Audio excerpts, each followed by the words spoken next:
So what I didn't tell you is it was my engagement a few weeks ago in Dallas. The only thing I felt led to listen to was your book. I've had the book physically, but I needed something in my ear while I was traveling to Dallas. Wow. I played your book. From the time I entered the airport until the time I landed, I played your book.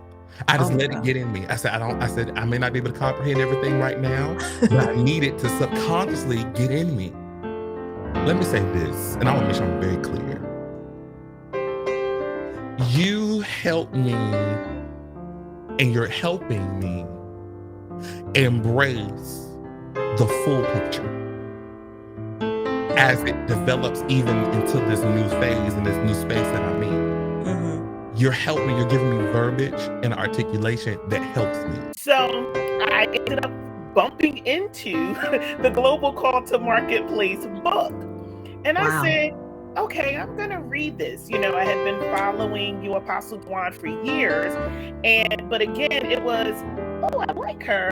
I like what she's saying, but it still didn't click. So when I read the Global Call to Marketplace book, I was like a light bulb went off for me immediately. And I said, this is what I'm supposed to do. And so before that, it was you're spending too many hours at the job, you know, just different ministries I've been a part of. You know, how are you doing this? How are you doing that? Why did you go back to school to get a doctorate? You have too many degrees already. I heard all of these things.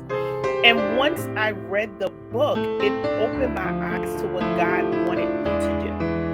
And then from there, God immediately started downloading to me